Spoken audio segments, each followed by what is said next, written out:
Hema committee റിപ്പോർട്ടിന് ശേഷം ചലച്ചിത്ര മേഖലയിൽ നടക്കുന്ന ദുർപ്രവണതകൾക്കെതിരെ വലിയ ചർച്ചകൾ നടന്നുകൊണ്ടിരിക്കുകയാണ്. അതിനിടെയാണ് സിനിമ നടിയെ കൂടിയായ അസ്നിയ ഒരു ഫേസ്ബുക്ക് കുറിപ്പിട്ടത്. ഞാൻ ഇപ്പം രണ്ട് വെബ് സീരീസിലാണ് ഞാൻ അഭിനയിച്ചിട്ടുള്ളത്. അപ്പം അതിൽ രണ്ടിലും ഞാനൊരു ജൂനിയർ കാസ്റ്റ് റോളിൽ തന്നെയാണ് പോയിട്ടുള്ളത്. ഒന്നിൽ ഫീച്ചർ കാസ്റ്റ് ആയിരുന്നു, ഒന്നിൽ ജൂനിയർ തന്നെയായിരുന്നു.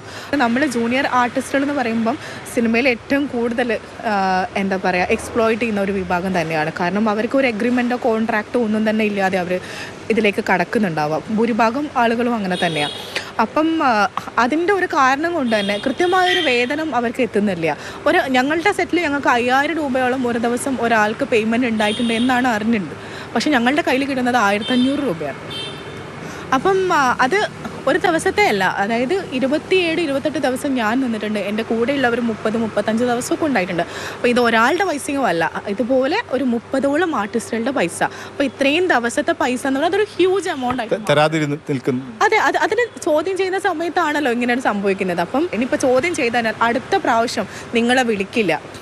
ഇപ്പം എൻ്റെ എക്സ്പീരിയൻസ് എന്ന് പറയാൻ തന്നെ ലാസ്റ്റത്തെ 2 സ്കെഡ്യൂളിൽ എന്നെ ഒഴിവാക്കപ്പെട്ടിട്ടുണ്ട്. അപ്പം അതെന്തുകൊണ്ടെന്ന് പറയുമ്പോൾ ഞാൻ അതിനെതിരെ സംസാരിച്ചു എന്നുള്ളത് തന്നെ.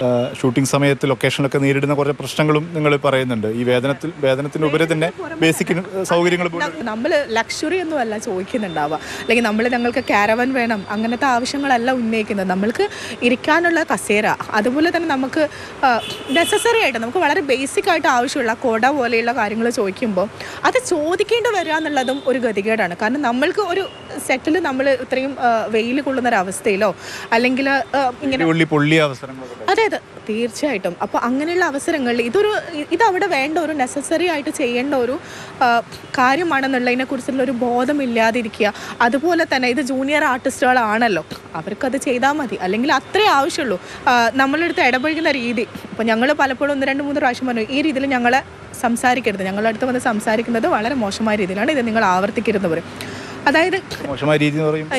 ഞാൻ പോസ്റ്റിൽ തന്നെ പറഞ്ഞതുപോലെ ഈ ആടിനെയും തെളിക്കുന്നത് പോലെ രാവിലെ 4 മണിക്ക് നമുക്ക് സ്കെഡ്യൂളുള്ളത്, അതായത് നമ്മളെ ഷൂട്ട് വരുന്നത് ഒരു ദിവസം വൈകുന്നേരമോ അല്ലെങ്കിൽ രാത്രിയിലോ ആണെങ്കിൽ പോലും രാവിലെ 6 മണിക്ക് മുമ്പേ നമ്മൾ 4 മണിക്ക് എണീക്കുകയും 4 മണിക്ക് എണീറ്റ് 6 മണിയാവുന്ന സമയത്ത് നമ്മൾ ലൊക്കേഷനിൽ എത്തിയിട്ടുണ്ടാവും. എല്ലാവരും എണീറ്റ് വരുന്ന ഒരു സമയമൊക്കെ ആവുന്നേ ചിലപ്പോൾ ഉണ്ടാവുള്ളൂ, എല്ലാപ്പോഴും അങ്ങനെയല്ല, നമ്മൾ ഷൂട്ടിനനുസരിച്ചിട്ടാണ്. അപ്പോൾ ആ സമയത്ത് നിർബന്ധിച്ച് ഭക്ഷണം കഴിപ്പിക്കുക.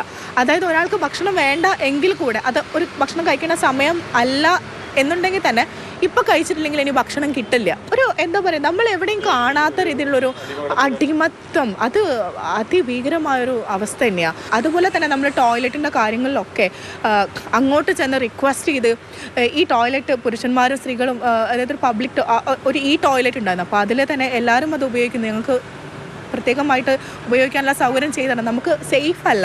ഒരുപാട് ഷെഡുകളുള്ളിടത്തിൽ അതിൽ ഏതെങ്കിലും ഒരു ഷെഡിൽ നിന്ന് നമ്മൾ വസ്ത്രം മാറുമ്പോൾ നമുക്കുണ്ടാവുന്ന ഇൻസെക്യൂരിറ്റി എന്ന് പറയുന്നത് വളരെ വലിയ ഇൻസെക്യൂരിറ്റിയാണ്. കാരണം നമുക്കത് ഇതുമായിട്ട് നിങ്ങൾ പൊരുത്തപ്പെടണം എന്ന് പറയുന്നിടത്താണ് എനിക്കതിൻ്റെ വലിയ പ്രശ്നം തോന്നുന്നത്. ഒരു പ്രൊഡക്ഷൻ കൺട്രോളർ എന്നോട് നേരിട്ട് പറഞ്ഞ കാര്യം, എനിക്ക് അവസരങ്ങൾ ഉണ്ടാക്കിത്തരാൻ കഴിയും, എന്നാൽ ഞാൻ വളരെ ഓപ്പണായിട്ട് പറയാമല്ലോ, എനിക്ക് അത്തരത്തിലുള്ള മറ്റ് ഇൻറ്റൻഷൻ ഒന്നുമില്ല, നേരിട്ട് പറയാമെന്നുള്ളത്. അതായത് അയാൾ സ്വയം വലിയൊരു കാര്യം ചെയ്യുന്നത് പോലെ പറയാണ്, എനിക്ക് വേണ്ടി അഡ്ജസ്റ്റ് ചെയ്യേണ്ടി വരും, മറ്റാർക്കും വേണ്ടി അഡ്ജസ്റ്റ് ചെയ്യേണ്ട ആവശ്യം വരില്ല, അത് ഞാൻ കൈകാര്യം ചെയ്തോളാം, ഞാൻ നോക്കിക്കോളാം.